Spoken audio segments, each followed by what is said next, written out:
Halo semuanya, perkenalkan nama saya Vincil Danesa Poki dan saat ini saya akan mempresentasikan tentang sistem digesti yang kedua. Pada saat ini saya akan menjelaskan tentang gangguan pada sistem pencernaan, review sistem pencernaan, dan penyakit sistem pencernaan. Yang pertama, gangguan sistem pencernaan. Gangguan pada sistem pencernaan makanan dapat disebabkan oleh pola makan yang salah, infeksi bakteri, dan kelainan alat pencernaan.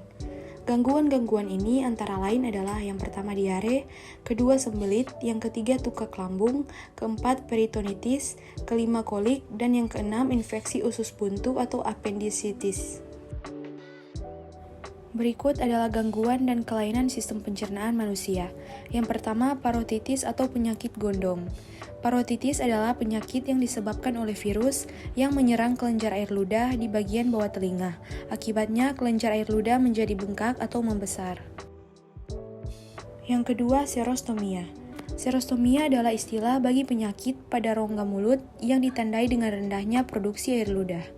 Kondisi mulut yang kering membuat makanan kurang tercerna dengan baik. Untuk penyakitnya bisa kita lihat pada gambar di samping ini. Yang ketiga, konstipasi atau sembelit. Konstipasi adalah kesulitan atau jarang defekasi yang mungkin karena feses keras atau kering, sehingga terjadi kebiasaan defekasi yang tidak teratur, faktor psikogenik, kurang aktivitas, asupan cairan yang tidak adekuat, dan abnormalitas usus. Sembelit terjadi jika kim atau bubur makanan masuk ke usus dengan sangat lambat. Akibatnya, air terlalu banyak diserap usus, maka feses menjadi keras dan kering.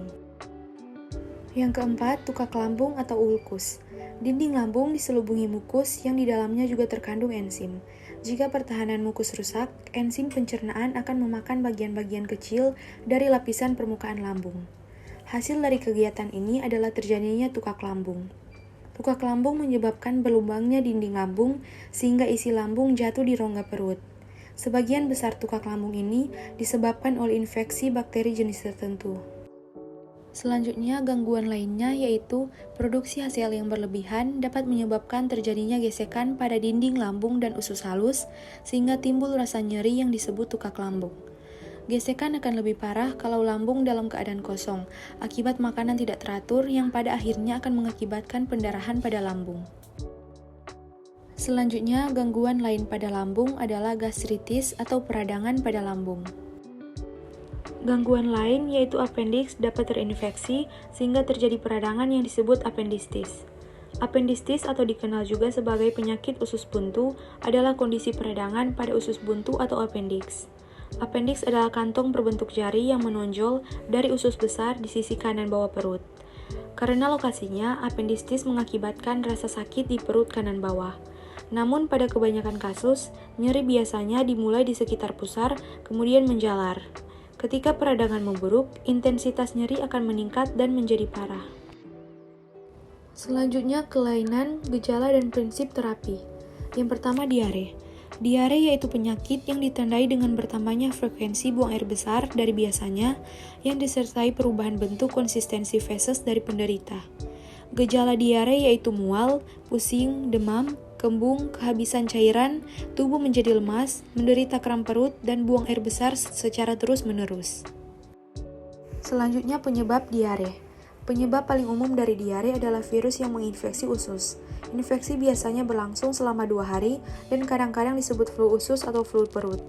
Diare juga disebabkan oleh infeksi oleh bakteri atau penyebab sebagian besar jenis keracunan makanan, infeksi oleh organisme lain, makan makanan yang mengganggu sistem pencernaan, alergi terhadap makanan tertentu, obat-obatan, terapi radiasi, penyakit usus atau penyakit Crohn, colitis ulcerativa, malabsorpsi, atau di mana tubuh tidak dapat cukup menyerap nutrisi tertentu dari diet, hipertiroidisme, beberapa kanker, penyalahgunaan laksatif, penyalahgunaan alkohol, operasi saluran pencernaan, dan diabetes. Yang kedua, gastritis. Penyebab dari gastritis yaitu dapat terjadi bila ada rangsangan berlebihan pada mukosa karena aktivitas nervus vagus sehingga kelenjar yang memproduksi asam lambung akan terangsang. Mukosa juga dapat teriritasi oleh obat seperti aspirin atau steroid. Gejala dari gastritis yaitu mual, muntah, penurunan nafsu makan, perut terasa panas, gelisah atau terasa penuh di bagian atas perut, dan terasa kram pada perut.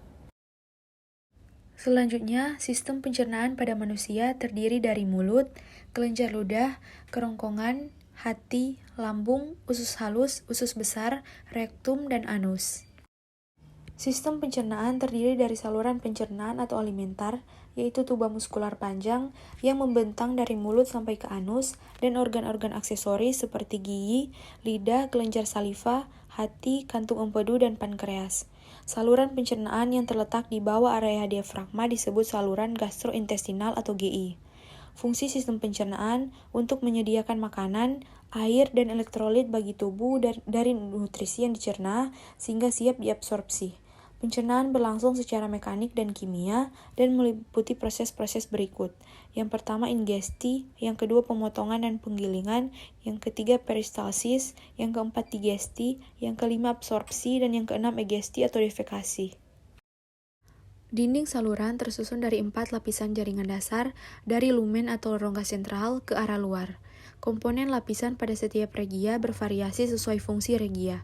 Yang pertama mukosa atau membran mukosa, yang kedua submukosa, yang ketiga muscularis externa, yang keempat serosa atau adventisia.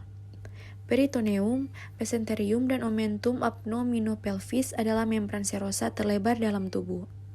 Yang pertama, peritoneum parietal, yang kedua peritoneum visceral, yang ketiga rongga peritoneal, yang keempat mesenterium dan omentum, yang kelima organ yang tidak terbungkus peritoneum, tetapi hanya tertutup olehnya disebut retroperitoneal atau di belakang peritoneum.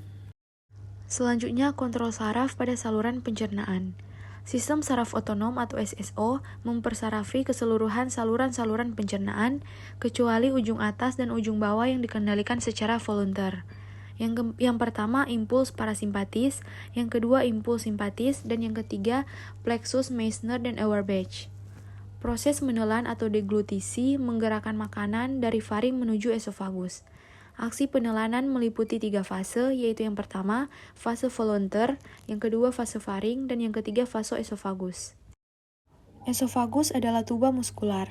Panjangnya sekitar 9-10 inci atau 25 cm, dan berdiameter 1 inci atau 2,54 cm. Esofagus berawal pada area laringfaring, melewati diafragma dan hiatus esofagus atau lubang pada area sekitar vertebra toraks ke-10, dan membuka ke arah lambung. Esofagus menggerakkan makanan dari faring ke lambung melalui gerak peristalsis. Mukosa esofagus memproduksi sejumlah besar mukus untuk melumasi dan melindungi esofagus. Esofagus tidak memproduksi enzim pencernaan. Selanjutnya, lambung memiliki beberapa fungsi, yaitu yang pertama, sebagai penyimpanan makanan, yang kedua memproduksi kimus, yang ketiga digesti protein, yang keempat memproduksi mukus, yang kelima produksi faktor intrinsik, yaitu glikoprotein, dan vitamin B12, dan yang keenam absorpsi. Sekresi lambung terbagi dalam 3 tahap, yaitu tahap sefalik, tahap lambung, dan tahap usus. Usus halus terdiri dari beberapa kelenjar. Yang pertama kelenjar. Kelenjar usus seperti enzim dan hormon-hormon, yaitu sekretin, CCK, GIP, peptida usus vasoaktif, substansi, dan somatostatin. Yang kedua kelenjar penghasil mukus, yaitu sel goblet dan kelenjar Brunner. Yang ketiga kelenjar enteroendokrin. Selanjutnya bagian-bagian dari usus besar, yang pertama sekum, yang kedua kolon terdiri dari ascendent, transversa, dan descendent, yang ketiga rektum. Fungsi usus besar yaitu yang pertama, mengabsorpsi 80% sampai 90% air dan elektrolit, yang kedua memproduksi mukus tetapi sekresinya tidak mengandung enzim atau hormon pencernaan, yang ketiga, di dalam usus besar terdapat sejumlah bakteri yang mampu mencerna sejumlah kecil selulosa dan memproduksi sedikit kalori nutrien bagi tubuh setiap harinya. Yang keempat, mensekresi zat sisa dalam bentuk feses. Demikianlah presentasi saya tentang materi sistem digesti yang kedua ini. Mohon maaf jika ada salah kata dan terima kasih.